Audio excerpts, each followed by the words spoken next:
On today's episode of Marketplace Finds, we have the Booty Patrol vehicle, a Honda Fit that's been attacked by Edward Scissor hands, and a Chevrolet with a poorly painted El Chapo on the hood. This isn't a car, this is a three-dimensional fever dream forged from fiberglass, fuchsia paint, and subwoofers. It once started out as a humble 1990 Honda CRX and has now been reborn as the official 3 AM neighborhood disturbance. Now let's address that hood, and I'll be honest, if that's a famous person, please correct me, as I don't have a clue who it is. Either way, who wouldn't want a double chin, half man, half skeleton surrounded by bullets on their car?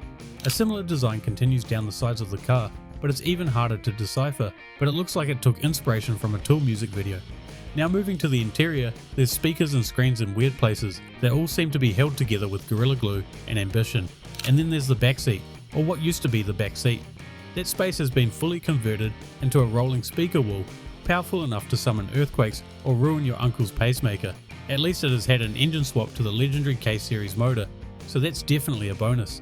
The seller is looking for a huge $15,000, and I highly doubt they will get close to it. We've been seeing a few of these Temu mobiles recently, and I swear they just keep getting worse and worse. This one is an Arcar 2024 electric car that has a top speed of only 35 miles per hour, which is perfect for outrunning absolutely nothing. And you might be thinking that is the worst paint job I've ever seen, and that would be because it was apparently badly dented when being transported, and the new owner attempted to fix it up, only to butcher it. From behind, the car looks like it has been smacked with a frying pan in a Tom and Jerry cartoon, and the rear lights peer out like confused googly eyes asking, "Why am I here?" The body panels are so warped and soft, you could tell me it was made out of Play-Doh, and I'd believe it. Also, there is no trunk, there is only regret. Inside, it somehow gets worse. The dashboard has been wrapped in what appears to be purple tinfoil, and there are bright blue speakers jammed into the dash if it wasn't an eyesore enough already. The steering wheel is stitched in two-tone fake leather that looks like it was taken from an off-brand video game controller. Even the climate control system seems to be a plastic box bolted to the ceiling, featuring 2 computer fans and some mesh, which isn't going to do anything. The seller is after $2,000, and we all know this thing is going to be junk within the year, so I'm going to give it a clown sticker. Behold the final boss of traffic light flexing. It's a 2024 Ram 2500 dripped head to toe in gaudy gold. I legitimately think that maybe King Midas might own this truck. You already know this thing hasn't towed anything heavier than Instagram clout, and the only dirt it's touched came from turning too fast onto a gravel driveway and made the owner cry over the first paint chip. But hey, it will blind people in traffic, reflect sunlight into kids' eyes, and probably set off ring cameras up to 3 blocks away during a cold start. Inside, it's Laramie trimmed with black leather and the same touchscreen you'll never use because the only button you care about is the camera to make sure your rear wheels aren't scrubbing curves like a Roomba. The seller's asking for $85,000 for a truck that could have been a contractor's dream, but instead got pimped harder than a '99 Civic in a Fast and Furious movie. But honestly, we've seen people asking for well over $100,000 for similar builds, so it's not too crazy. This is what happens when you give Edward Scissorhands access to a Honda Fit and no supervision. Introducing the 2007 Honda Not So Fit, a one-of-a-kind creation that looks like it drove backwards through a fiberglass avalanche. The seller calls it a mini Batmobile, which is only accurate if Batman quit crime fighting and took up abstract sculpture with a sawzall. The entire rear end has been remolded into, well, we're not sure. It's part stealth jet, part art exhibit, and part failed science experiment. The rear seats? Gone. Trunk space? Non-existent, unless you're storing regrets and spare tyres in this carpet coffin. But hey, who needs passenger seats anyway with all that extra aerodynamics? Underneath the chaos, it's still good old Honda Fit, which means you're getting over 50 miles per gallon and a reliable 4-cylinder, so that might be enough to distract you from the existential questions this body kit raises. It was listed up for $3,400, which must have been a great price as someone ended up buying it within only a few days. Now we've seen a few different terrible Volkswagen Beetles, but for some reason I kinda dig this one, so feel free to roast me in the comments. It's the automotive equivalent of a questionable haircut that somehow works on one person, and this is that one person. The custom made rims, orange and black paint scheme, and being slammed to the ground definitely gives it a unique look I haven't seen before, so maybe that's why I'm not a big hater of it. If the bright paint doesn't get you noticed, the blacked out headlights and taillights will, by your local police department. So you're not just turning heads, you're triggering citations. Even the interior is shockingly clean, like this guy irons his socks clean, with upgrades throughout, and for what it's worth, it even happens to have a manual gearbox. The owner is looking for $10,000, which is an okay price despite the build being cool and unique. This car might just be one of the most cringe vehicles we have ever come across. As you can see, it's a 2013 Dodge Dart that has a huge vinyl sticker down the side saying Booty Patrol with the half-naked cartoon lady that is somehow less tasteless than the car it's stuck to. It's real classy stuff that screams. I peeked at the vape shop, and wouldn't you believe it, this rolling HR violation only gets worse. Not only did they attempt to throw a Hellcat's hood on top of the puny 1.4 engine it's got, they managed to blow it not once, but twice, and as it sits now, it still needs a rebuild. So, if you're looking for a non-running dart with anime car show energy and AutoZone clearance bin mods, this one's all yours. Just be warned, owning the Booty Patrol means permanently being that guy, and probably automatically puts you on a watch list. The price? Who cares? What it really costs is your reputation. The actual price is $4,000, and you already know they aren't going to get close to that in its current state, and that's exactly why I'm giving it a clown sticker. Next up, we have a 1995 Chevy 1500 that's been chopped, dropped, slammed, and sprayed so hard it should probably be in witness protection. Now technically this truck is parts only, but we have to talk about the whole enchilada, especially the centerpiece where we have a portrait of the drug lord El Chapo himself holding an M16 and is surrounded by flames. With such a bold statement like that, I can only assume the seller is a big fan of his imports, or maybe even an employee. The rest of the truck is honestly done super well with clean bodywork such as the door handle delete, under-rolled fenders and roof cut. The paint matches this quality and seems to be immaculate, which is why I feel like you can't part it out, because as soon as that El Chapo hood goes, the soul of the truck goes with it.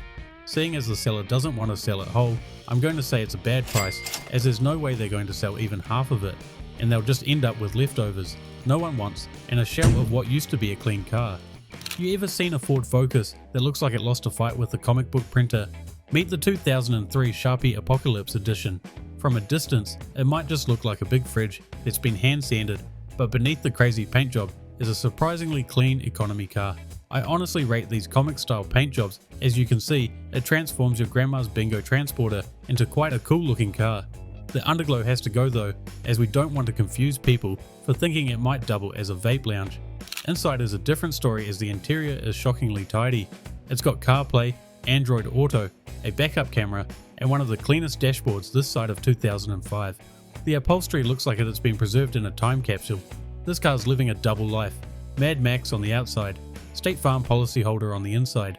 Even mechanically, it's only done 97,000 miles and had recent engine, suspension, transmission and brake refresh, so the $3,000 asking price honestly seems decent. It could be a great first car for someone. This next van I honestly thought had been modified into the half-truck van you see here, but apparently it's actually a rare 1 of 100 1978 Dodge Dreamer. It's basically a Dodge van with the soul of a Winnebago, the swagger of a disco ball, and the aerodynamic grace of a brick. The blue and white pinstripe paint really suits the truck. It's damaged and scratched up, but that just adds to the character and fits it really well.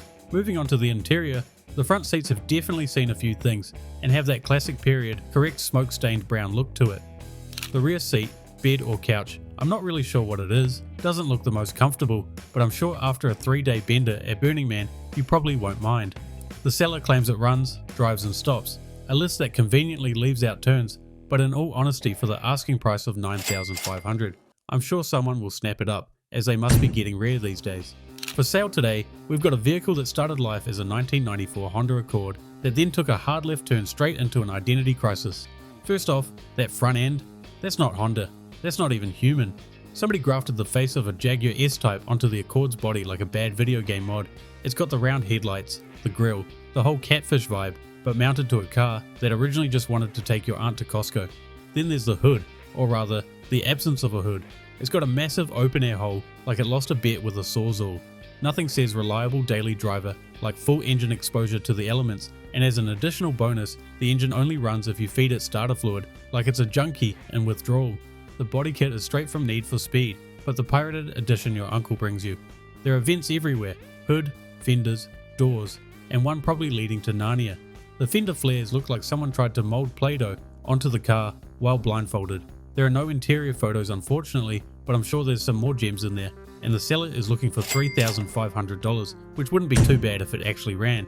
Behold the mighty 1989 Suzuki Alto van that has earned our ribbon of approval. A Japanese cube on wheels built to storm tight alleys, invade bakery routes, and roll up on vending machines with the kind of efficiency only an island nation can perfect. This thing isn't just rare, it's borderline extinct outside of Japan. As you can probably tell, this thing was built for efficiency, not for looks. because Japanese delivery drivers needed to hop in and out faster than the Taco Bell you had last night. But let's set some expectations. You're not getting horsepower, you're getting hoe power, as it's got a 550cc carbureted lump paired to a 4-speed manual that delivers a mind-melting 60 miles per hour on flat ground with a tailwind and forgiveness in your heart. But that's not the point. The seller is looking for $8,500, and let's be real, for that price you get a car that's hilarious and cooler than 99% of cars on the road. I really thought this was some sort of movie reference brought to real life, but after searching and searching, I found nothing. So here we have the GetGone 2000, a riveted aluminum pod racer from the Walmart Nebula, currently crash landed in Zanesville, Ohio. This homemade metal coffin is part scooter, part Fallout cosplay, and part melted air conditioner, built with the aerodynamic grace of a filing cabinet being pushed down a hill. Under all that Cold War cosplay is a 250cc Chinese scooter. Yes, really, and it's apparently capable of a mind-blowing 55 miles per hour if you're brave enough and have recently written your will. It runs, it rides, and it absolutely shouldn't. The steering setup looks like someone just gave up halfway through and said it's close enough. It's got a cracked vinyl chair as a driver's seat that was probably harvested from a discarded Golden Corral booth, and the dashboard is just brown wood. But let's talk value, as for only $850 you can own the only medieval chariot on wheels, and when you cruise this to a car show, people will talk, probably to the police. Behold the partially finished Subaru powered gyrocopter that's 85% complete and 100% ready to send you straight to the afterlife. Looking like a flying road cone, this bad boy is ready to take you places you'd never be able to see on a budget, but only if you ignore the increase to your life insurance policy. For the most part, it does seem to be tidily put together, but I'm still not sure I trust a stranger's handiwork, especially one that uses a Subaru engine for reliability. I kind of feel bad for the owner, as they're selling it for $20,000 after spending apparently $35,000 on it so far. Realistically, that 35 grand could have gotten them a lot of flights in a real safer helicopter. Does your baby crave speed? Does your toddler scowl when they see a regular stroller? Do you, the parent, find yourself whispering apex while taking corners at the playground? Well, buckle in, because this isn't your average afternoon cruise to the sandbox. This is a custom built stroller rocking some Suzuki SV650 fairings, and it's ready to roll like it's qualifying for MotoGP at 3 miles per hour tops. Safety harness? Yep. Cup holder? No. Street cred? Through the roof, and it unfortunately just sold to the next Valentino Rossi for only $300.